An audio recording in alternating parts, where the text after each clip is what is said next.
नमस्कार। देवरिया की आवाज रेडियो केसरी से प्रस्तुत है स्थानीय हालचाल। पहले मुख्य हालचाल। कस्तूरबा गांधी विद्यालयों में लगेगा सोलर प्लांट। काले बंदर ने 5 लोगों को बनाया निशाना। आधुनिक सुविधाओं से लैस होगा नया थाना भवन। नदी में हो रही है लगातार जल स्तर की वृद्धि, कई जगहों पर कटान शुरू। 550 एकड़ धान की फसल हुई जलमग्न। स्थानीय हालचाल के इस अंक के साथ मैं निकेत मिश्र। अब हालचाल विस्तार से।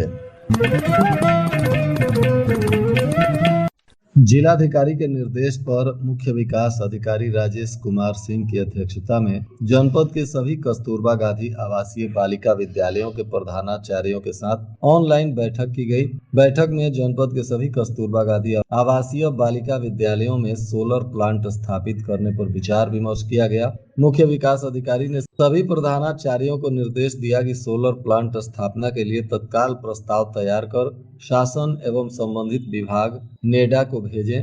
स्वीकृति प्राप्त होने के बाद सभी विद्यालयों में सोलर प्लांट स्थापित किया जाएगा। बैठक में बताया गया कि सोलर प्लांट लगने से विद्यालयों में विद्युत आपूर्ति नियमित एवं निर्बाध रहेगी, जिससे छात्राओं के पठन पाठन सहित अन्य गतिविधियां भी बिजली की समस्या के कारण प्रभावित नहीं होगी। रामपुर कारखाना क्षेत्र में काले बंदर ने 5 लोगों को काटकर जख्मी कर दिया। आसपास के लोगों ने लाठी डंडा लेकर बंदर को दौड़ाया। बंदर के काटने से घायल सभी 5 लोगों का अस्पताल में इलाज चल रहा है। ग्रामीणों ने वन विभाग को बंदर को पकड़ने के लिए गुहार लगाई है। बताया जा रहा है कि मामला रामपुर कारखाना के सिरिसिया नंबर 1 से लेकर कोटवा मोड़ चौराहे तक का है, जहाँ काले बंदर के आतंक से लोग परेशान हैं। वहीं देवरिया कसिया मार्ग पर आने जाने वाले लोगों के लिए यह मुसीबत का सबब बन गया है। बुधवार की शाम काले बंदर ने महदेवा निवासी शैलेंद्र सिंह, सिरिसिया निवासी रामायण सिंह को धक्का देकर जख्मी कर दिया। इसी तरह गुरुवार की सुबह राधे श्याम शर्मा तथा ललन सेनवार को भी बंदर ने काटकर जख्मी किया। आसपास के लोगों ने लाठी डंडा लेकर किसी तरह बंदर को भगाया है, परंतु इस बंदर के वजह से इलाके में दहशत है। परिजनों ने घायलों को फिलहाल हॉस्पिटल में भर्ती कराया है, जहां इनका इलाज चल रहा है। वहीं बताया जा रहा है कि स्टूडेंट क्लब के अमित कुमार सिंह, सिरिसिया नंबर 1 निवासी राधे श्याम चौरसिया और मनोज सिंह आदि ग्रामीणों ने वन विभाग से बंदर को पकड़ने के लिए गुहार भी लगाई है। महुआडीह थाने को जल्द ही आधुनिक सुविधाओं से युक्त एक नया भवन मिलने जा रहा है। सभी तैयारियां पूरी हो गई हैं। थाना अब नए भवन में कुछ ही दिनों के अंदर स्थानांतरित कर दिया जाएगा। बुधवार को पुलिस अधीक्षक अभिजीत आर शंकर ने बेलवा बाजार में बनकर तैयार महुआडीह थाने के नवनिर्मित प्रशासनिक भवन का निरीक्षण भी किया और निर्माण कार्य तथा उपलब्ध सुविधाओं का उन्होंने जायजा लिया था। निरीक्षण के दौरान पुलिस अधीक्षक ने संबंधित अधिकारियों को भवन की गुणवत्ता बनाए रखने और समुचित रख रखाव सुनिश्चित करने का निर्देश दिया। पुलिस अधीक्षक ने कहा कि नया थाना भवन आधुनिक मानकों के अनुरूप तैयार किया गया है, जिससे पुलिस के कार्य प्रणाली और अधिक प्रभावी हो सकेंगे। साथ ही आम जन को बेहतर पुलिसिंग सुविधा भी मिल सकेगी।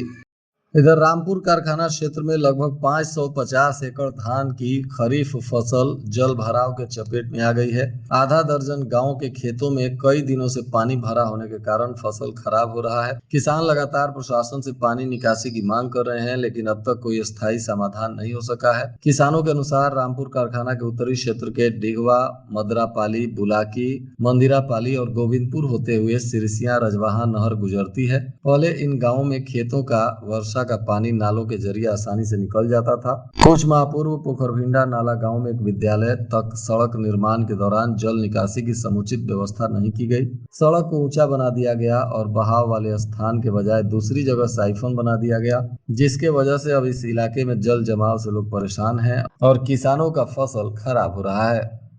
बरहज में सरयू राप्ती अब लोगों को डराने लगी है। सरयू के जलस्तर में 24 घंटे में करीब 15 सेंटीमीटर की वृद्धि दर्ज की गई है। राप्ती का पानी भी चढ़ रहा है। पानी बढ़ने के साथ ही नदियां किनारों पर कटान भी कर रही हैं। कपरवार में संगम तट पर तटबंध के निकट कटान से बांध की सुरक्षा में लगे जियो बैग नदी में समाने लगे हैं। तटबंध में बने रेन कट और रैट होल खतरे का संकेत दे रहे हैं, लेकिन अभी तक बचाव कार्य शुरू नहीं हो सका है। बताया जा रहा है कि पानी बढ़ने के साथ ही दोनों किनारों पर कटान शुरू हो गया है। परसिया देवार में भी कटान की तीव्रता बढ़ रही है, जिसको लेकर इलाके के लोगों में दहशत व्याप्त हो गया है। देवरिया में समाजवादी छात्र सभा ने मोहम्मद अली जौहर विश्वविद्यालय के समर्थन में हस्ताक्षर अभियान चलाया। यह अभियान BRGPD कॉलेज परिसर में आयोजित किया गया। छात्र सभा के प्रदेश अध्यक्ष विनीत कुशवाहा के निर्देशन में हुए इस अभियान में बड़ी संख्या में छात्र छात्राओं ने भाग लिया और विश्वविद्यालय के संरक्षण तथा शिक्षा संस्थानों की स्वायत्तता के समर्थन में अपनी आवाज उठाई। कोतवाली पुलिस ने मुखबिर की सूचना पर सोनू घाट महुआनी अहिल्यापुर लिंक रोड के पास से 2 अवैध देशी तमंचा के साथ एक आरोपी को गिरफ्तार किया है। पकड़ा गया आरोपी सुनील यादव पुत्र अमरजीत यादव, जो कोतवाली थाना क्षेत्र के बरवा गोरस्थान का रहने वाला है। पुलिस ने अब इस पर आर्म्स एक्ट के तहत अभियोग पंजीकृत करते हुए अग्रिम कार्रवाई शुरू कर दी है। इधर भलुअनी थाना की पुलिस ने भी मुखबिर की सूचना पर एक वारंटी को गिरफ्तार कर लिया। बताया जा रहा है कि गिरफ्तार आरोपी कुंवर प्रताप पुत्र प्रहलाद सिंह निवासी भलुअनी थाना भलुअनी जनपद देवरिया का रहने वाला है। पुलिस ने इसे आज न्यायिक अभिरक्षा में भेज दिया। अधिवक्ता संघ भवन में तहसीलदार बरहज के मनमानेपन रवैये को देखते हुए तहसील के समस्त न्यायालय में विसंगतियों को लेकर कार्यवाहक अध्यक्ष गिरीश चंद्र वर्मा एडवोकेट के अध्यक्षता में एक संघ की बैठक हुई, जिसमें तहसीलदार कोर्ट में अधिवक्ता संघ बरहज के द्वारा सहयोग न करने का निर्णय लिया गया। संचालन महामंत्री अमरीश यादव ने किया। संघ के पूर्व अध्यक्ष नागेंद्र सिंह रामायण तिवारी सहित तमाम अधिवक्तागण मौजूद रहे। जिलाधिकारी ने विकासखंड बनकटा के विभिन्न विद्यालयों एवं एक आंगनबाड़ी केंद्रों का निरीक्षण किया। इसमें कई कमियां मिली। कार्य में शिथिलता पाए जाने वालों को कड़ा नोटिस भी जारी किया गया है। शिक्षण की गुणवत्ता की निगरानी पर जिलाधिकारी ने कहा कि विद्यालयों में पठन पाठन की गुणवत्ता में किसी भी प्रकार की शिथिलता कतई बर्दाश्त नहीं की जाएगी। इसके लिए जो भी जिम्मेदार होंगे उनके विरुद्ध कठोर कार्रवाई सुनिश्चित की जाएगी। मुख्य चिकित्सा अधिकारी डॉक्टर अनिल कुमार गुप्ता ने थाना क्षेत्र के पकहा न्यू PSC सहित क्षेत्र के विभिन्न स्वास्थ्य केंद्रों का औचक निरीक्षण किया।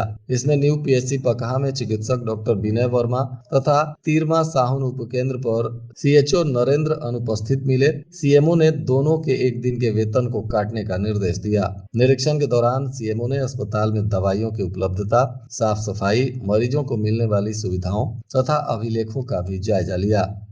जिलाधिकारी ने खुरपक्का मुंहपक्का टीकाकरण को हरी झंडी दिखाकर अभियान का शुभारंभ किया। इस अभियान में राष्ट्रीय पशु रोग नियंत्रण कार्यक्रम के अंतर्गत FMD टीकाकरण अभियान शुरू हुआ है, जिसमें प्रत्येक विकास खंडों में टीकाकरण को विकास खंड स्तरीय 16 नोडल अधिकारी और जनपद में जिला स्तरीय 1 नोडल अधिकारी बनाया गया है। कार्यक्रम में बीमारी की महत्ता को इंगित करते हुए विकास खंडवार व्यापक प्रचार प्रसार कर पशु पालकों को अपने पशुओं को टीका लगवाने के लिए प्रेरित भी किया जा रहा है।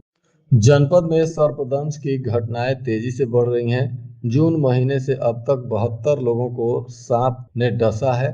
इसमें 1 दर्जन की जान भी चली गई। हालांकि दवा इलाज के पर्याप्त इंतजाम के बावजूद लोग समय से अस्पताल पहुंचने में लापरवाही बरत रहे हैं। इसके वजह से लगभग दर्जन भर लोगों की जान जाने की खबर बताई जा रही है। सदर अस्पताल के विशेषज्ञों की राय है कि गर्मी पड़ने के साथ सांप ठंडे स्थान पर आ जाते हैं। वह घर और बिस्तर में छिपे रहते हैं। वहीं बारिश होने पर बिल में पानी जाने से भी वे सुरक्षित स्थान पर पहुंचते हैं। जून महीने में 13 मरीज और जुलाई महीने में 22 लोग सर्पदंश के शिकार होकर पहुंचे थे, जिनकी जान बचाई गई। सर्पदंश से पीड़ित PICU में जून में 28 और जुलाई में 9 लोग पहुंचे, जिनमें 8 की हालत गंभीर होने पर उन्हें मेडिकल कॉलेज रेफर करना पड़ा।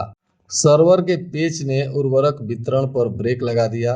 दूसरे दिन भी उर्वरक वितरण का ई पॉश मशीन नहीं चला। मशीन नहीं चलने से किसान परेशान रहे। सर्वर नहीं मिलने से समितियों से किसानों को वापस लौटना पड़ा। जिले में 202 समितियों में 175 सक्रिय हैं, जबकि 1300 फुटकर उर्वरक की दुकानें भी हैं। साधन सहकारी समितियों को लेकर निजी दुकानों तक से ई पॉश मशीन के माध्यम से किसानों में उर्वरक का बिक्री किया जाता है। किसानों के अंगूठा लगाने पर उनके रकबे के अनुसार उर्वरक दी जाती है, लेकिन सर्वर और नेटवर्क की समस्या के कारण ई पॉश मशीनें कई बार काम नहीं कर रही हैं, जिसके वजह से किसानों को परेशानी हो रही है। भटनी पुलिस ने दहेज हत्या के मामले में पति और ससुर को गिरफ्तार किया है। बताया जा रहा है कि यह गिरफ्तारी गुरुवार दोपहर 12 बजे थाना क्षेत्र के लक्ष्मीपुर गांव से की गई है। बरियारपुर के रतनपुर निवासी संजय चौरसिया ने 19 जुलाई को भटनी थाने में तहरीर दी थी, जिसमें सिंहपुर निवासी अमित चौरसिया से उनके बेटी की शादी की बात बताई गई और संजय ने आरोप लगाया कि शादी के बाद ही ससुराल पक्ष के लोग बेटी को अतिरिक्त दहेज के लिए प्रताड़ित कर रहे थे। 15 जुलाई की रात सूचना मिली कि उनके बेटी की मृत्यु हो गई।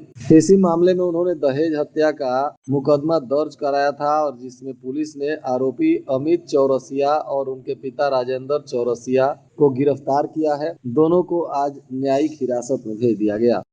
और आज के मौसम का तापमान देवरिया में न्यूनतम 26 डिग्री सेल्सियस और अधिकतम 37 डिग्री सेल्सियस रहने की संभावना है। अंत में मुख्य हालचाल एक बार फिर। कस्तूरबा गांधी विद्यालयों में लगेगा सोलर प्लांट। काले बंदर ने 5 लोगों को बनाया निशाना। आधुनिक सुविधाओं से लैस होगा नया थाना भवन। नदी में हो रही है लगातार जल स्तर की वृद्धि, कई जगहों पर कटान शुरू। 550 एकड़ धान की फसल हुई जलमग्न। इसके साथ ही रेडियो केसरी से प्रसारित स्थानीय हालचाल का यह अंक समाप्त हुआ। नमस्कार।